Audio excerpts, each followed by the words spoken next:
Mais la vraie raison qui m'a poussé à écrire cette étude sur le message subliminal, c'est que j'ai été confronté dans l'espace de quelques mois par 18 cas de suicide.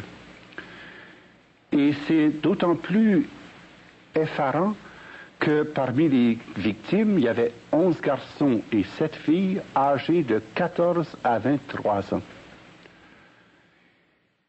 Lorsque j'ai fait l'étude des causes qui avaient conduit à ces suicides, j'en ai relevé un certain nombre, par exemple des jeunes qui venaient de foyers séparés, divorcés, d'autres qui avaient connu des traumas familiaux, d'autres qui avaient connu des difficultés scolaires.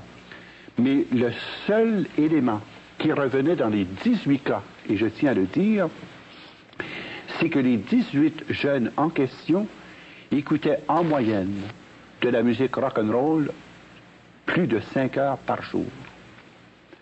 C'est ce qui m'a mis sur la piste en demandant aux parents des victimes de me passer les albums de musique que ces jeunes écoutaient. Et lorsque j'ai fait l'analyse du contenu, je trouvais bizarre que les 18 écoutaient le même genre de musique. Et j'ai dit quand même, ça ne peut pas expliquer que ça pousse au suicide. Il faut qu'il y ait autre chose.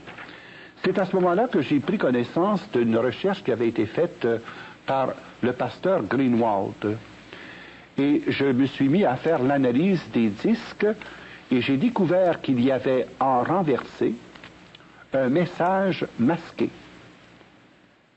Ce message masqué qui a pour effet d'inciter les jeunes soit au meurtre, soit à la violence, soit au suicide, soit à l'usage de la drogue, soit encore à toute forme de violence. Mais mon père, vous dites, vous, que dans la musique rock and roll, il y a des musiques, il y a un message inversé, un message qu'on entend, qui ne sont pas les paroles mêmes de la chanson, mais c'est des paroles surajoutées. C'est absolument vrai. Voyez-vous, je pense que c'est un phénomène qui a été mis en lumière et en popularité par les Beatles, qui ont été les premiers à s'en servir de façon spécifique. Mais une fois le principe établi, eh bien, on a suivi la mode en ajoutant des messages de plus en plus directs et en ajoutant aussi des messages de plus en plus longs. Alors, pour nous faire comprendre un peu de quoi il s'agit, peut-être qu'on pourrait écouter ensemble 3 exemples très clairs d'implantation de messages subliminaux qui sont contenus dans les disques, mais en renversé. Alors, pendant que nous écoutons ces 3 exemples, nous pouvons regarder en même temps ce fameux album de Led Zeppelin.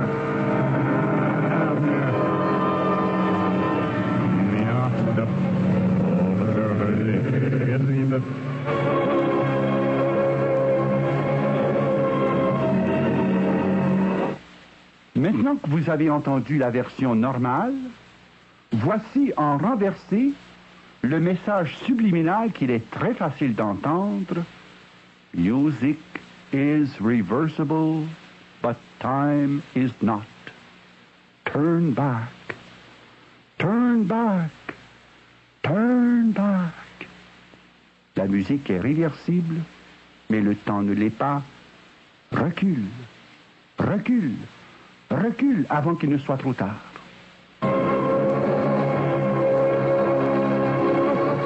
The music is reversible, but time. Turn back, turn back, turn back, turn back. Le deuxième exemple est extrait de la chanson très populaire Stairway to Heaven par le groupe Led Zeppelin. Voici tout d'abord la version normale et connue de tous. There's a feeling I get when I look to the west and my spirit is crying for the evening. Et voici maintenant le message subliminal en version renversée. I've got to live for Satan. I've got to live for Satan. Il me faut vivre pour Satan. Il me faut vivre pour Satan.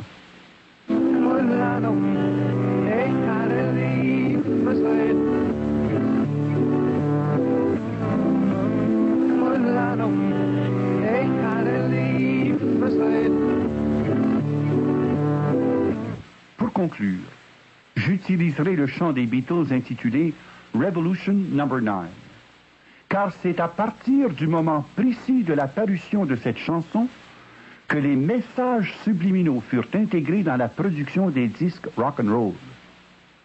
À l'endroit, vous entendrez la répétition sans fin de Number 9, Number 9, Number 9, Number 9. Number 9, Number 9, Number 9, Number 9, Number 9, Number 9, Number 9, Number 9, Number 9, Number 9. Le message subliminal que vous entendrez en version renversée est le suivant. Turn me on, dead man. Turn me on, dead man. Turn me on, dead man. En traduction, cela signifie « Excite-moi sexuellement, homme mort ». Et l'homme mort en question, c'est Jésus-Christ. Turn me on, dead man. Turn me on, dead man. Turn me on, dead man. Turn me on, dead man. Turn me on, dead man. Turn me on, dead man. Turn me on, dead man. Turn me on, dead man. Turn me on, dead man. Turn me on, dead man. Et pour bien démontrer que telle était la pensée des Beatles, John Lennon se fera le porte-parole du groupe lors de la présentation publique du Devil's White Album. Le christianisme, dit-il, va disparaître. Il va régresser, se désagréger. Je n'ai rien à prouver là-dessus, j'ai raison. L'histoire démontrera que j'ai eu raison. Présentement, nous sommes plus populaires que Jésus-Christ. Je me demande bien ce qui disparaîtra en premier, le rock'n'roll ou le christianisme. En d'autres termes, il proclame que Jésus-Christ est mort et enterré, seule survie et triomphe de rock'n'roll. Père Jean-Paul, ces messages subliminaux sont contenus dans votre petit livre, le rock'n'roll, avec les exemples. Mais comment faites-vous pour arriver à extraire d'un disque qui joue dans un sens le message qui est inclus lorsqu'on tourne le disque dans l'autre sens? Bien, voici, c'est relativement simple sur le plan technique, sauf dans le cas des disques de Ozzy Osbourne, parce qu'il a utilisé une technique autre que nous expliquerons tout à l'heure. Mais au départ, nous enregistrons simplement le disque à l'endroit sur une bande magnétique, et ensuite nous transférons la bande magnétique que nous faisons jouer à l'envers, et là les paroles sortent très clairement.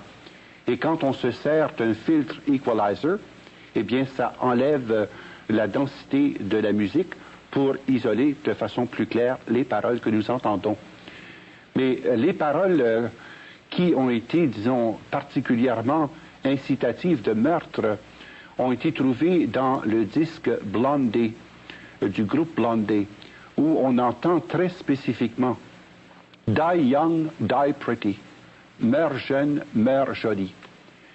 Même dans le disque Stairway to Heaven que nous venons d'entendre et qui est très connu, eh bien, il est dit « Voici que je me tourne vers l'ouest et que mon esprit aspire en criant pour partir ».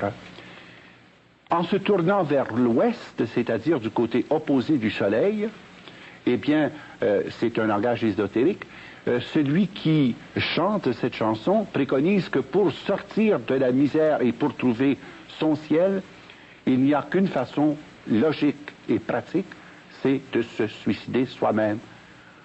I've got to live for Satan. Je dois vivre pour Satan. Et pour pouvoir vivre avec lui, le suicide est le moyen le plus rapide.